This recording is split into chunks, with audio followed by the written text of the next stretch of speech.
안녕하세요. 김운찬 유익상 변호사입니다. 오늘도 유튜브 시청자분들께서 네. 남겨주신 사연 네. 한번 읽어보고 해결 방안 한번 찾아보는 시간 네, 갖도록 좋습니다. 하겠습니다. 변호사님 안녕하세요. 제가 개인회생이 가능한지 궁금해서 문의 남깁니다. 네. 재산은 별도로 없고 회사 기숙사에서 생활 중입니다. 6년 전 코인 투자한다고 대출을 받았고 이자를 막기 위해 다시 대출을 받다 보니 지금은 대출이 1억 5천만 원까지 커졌습니다. 코인 손실금은 5천만 원 정도인데 4년 전부터는 하지 않고 있습니다. 문제는 대출금 감당이 안 되다 보니 회사 동료들한테도 돈을 빌리게 되었고 이게 회사에서 문제가 되어 사장님이 알게 됐습니다. 사장님께서 퇴직금 중간정산에서 해결하라 하여 2천만 원 정도는 퇴직금으로 갚고 나머지는 사장님이 제 월급에서 100만 원씩 빼서 동료들에게 주고 있습니다. 다음 달 정도면 다 갚을 것 같고 월급을 전부 받게 되면 개인회생을 진행하려고 합니다. 실수령액은 야근 수당에 따라서 조금씩 달라지는데 320만 원 정도입니다. 코인이랑 퇴직금 받아서 돈을 갚은 게 문제되지 않을지 걱정되어 상담 남깁니다. 이렇게 남겨주셨는데 네. 사장님이 뭐 법원이네요. 회생법원. 자체적으로 이제 채권 채무관계까지 해결을 정리를 다 해주신 거죠. 퇴직금 정산받아서 갚고 나머지는 이제 사장님 선에서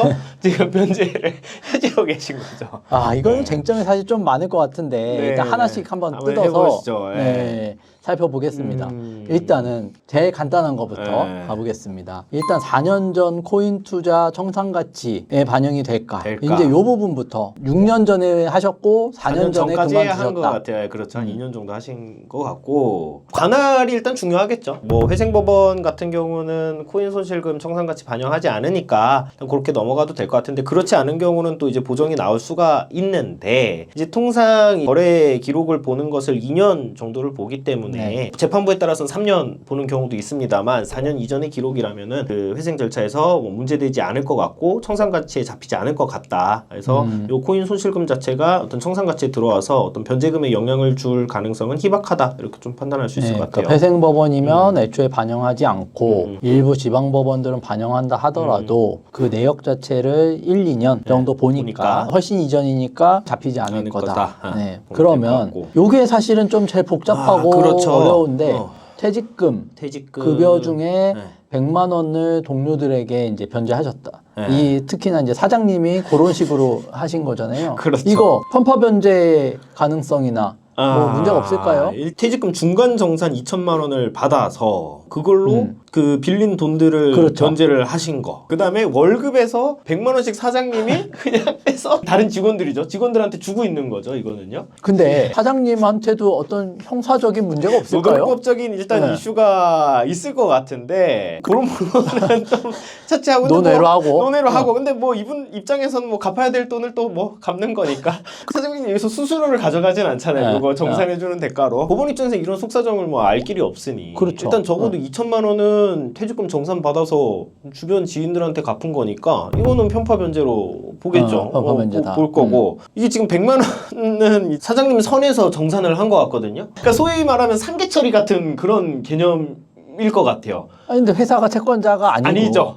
동료들이 채권자인데. 채권자죠. 네. 법원 입장에서는 뭐 편파 변제로 해석을 할 수는 있을 것 같은데 제가 봤을 때 이건 다툴 수 있지 않을까라는 생각이 들기는 해요. 어떤 쟁점으로 네. 이거를 좀 다퉈볼 수 있을까요? 저는 그냥 이런 형태로 좀 접근을 할 것 같아요. 이분이 2천만 원 정산 받은 것도 그렇고 100만 원을 사장님이 이제 정산을 해준 것도 그렇고 일단 1차적으로는 다툴 것 같은데 어떤 직장을 유지하고 내가 회사를 다니고 지속적으로 소득을 발생시키기 위해서는 그래도 지금 320만 원의 소득이 있는 분이잖아요. 이 회사에서 다니면서 그리고 지금 기숙사도 제공하고 있잖아요. 그럼 이분 입장에서는 사실 여기 다니는 게 그 개인의 어떤 경제적인 소득 향후 발생을 위해서는 가장 좋은 선택권이었고 그렇다면은 내가 과다한 채무를 직장 동료들한테 주었는데 이 액수가 크게 되면 징계나 해고 사유에 해당할 수도 있고 가사 그렇지 않더라고 할지라도 내가 이 안에서 버틸 수가 없다. 직장 내에서 이걸 해결하지 않으면 그렇다면은 변제를 한 행위 자체는 내 어떤 소득 발생을 위해서 반드시 필요한 행위였고 이거는 더 큰 소득을 발생시켜서 그래서 그간의 어떤 소득 발생한 걸로 대출도 갚았고 개인회생도 진행할 거다. 네. 이거를 편파 변제로 봐서는 안 된다. 더욱이 이 100만 원 같은 경우는 실질적인 내가 어떤 처분의 주체로서 했다기보다는 수직적 권력 관계에 의해서 사장님께서 하신 거기 때문에 그 부분에 있어서는 편파 변제에서 규율하고자 하는 그런 내용에 좀 부합하지 않는다라는 네. 주장을 일단 1차적으로는 좀 할 것 같아요. 그리고 판례를 인용을 한다면 안 들어맞는 케이스긴 하지만 그래도 갖고 와야 되니까 논거가 있어야 되잖아요. 사업자분들 같은 경우에 사업적 선택에서 이제 추가적인 세무 변제력을 갖추기 위해서 부득이하고 최선의 방법이라 생각해서 추가로 대출을 받는다든가 일부 변제를 하는 경우에 이거는 사회행위로 평가하지 않는다라는 명확한 판례가 있잖아요. 판례 인용을 하면서 다투지 않을까라고 생각이 듭니다. 그러니까 이제 사업을 계속 유지하기 위해서 불가피하다면 사행위가 아니라는 그 판례를 네, 들고 와서 차용해가지고 동일한 케이스는 아니지만 어쨌든 계속 단위여서 소득을 만들기 위해서는 현 상황에서는 불가피한 최선의 선택이었다. 이제 이런 논거로 주장을 해보겠다라는 의미이신 것 같고 예. 퇴직금하고 급여 중 일부를 직장 동료들에게 갚은 거 이 부분이 편파 변제가 아니다라고 했을 때 지금 말씀해 주신 거 사연을 보면 월 소득이 320만 원인 경우에 월 변제금이나 변제율은 어느 정도 나올까요? 그러면? 지금 320만 원을 기준으로 본다면 이제 2026년도 이제 12월이니까 26년도 생계비 1인 생계비 153만 원 적용을 하고 그러면은 월 변제금이 167만 원 정도 되실 것 같고요. 추가 생계비에 대한 쟁점은 일단 없다라고 가정을 하고요. 네. 그렇게 이제 36개월 진행하시면 총 변제금은 6,012만 원 정도 되실 것 같아요. 그 금융권 채무가 1억 5천 정도 된다라고 하셨으니까 그 중에서 한 6천만 원 정도 변제를 하시고 나머지 대출 채무에 대해서는 탕감을 받으시는 게 될 것 같고요. 지금 총 변제금을 일단 좀 고려를 해보았을 때 6천만 원 정도 변제를 하시잖아요. 근데 이제 코인 여기 투자한 손실금 5천만 원이 청산 가치에 잡히지 않는다라면은 변제금이 6천 정도 안에서는 청산 가치가 일부 좀 잡혀도 되기는 하거든요. 그런 그렇죠. 측면에서는 퇴직금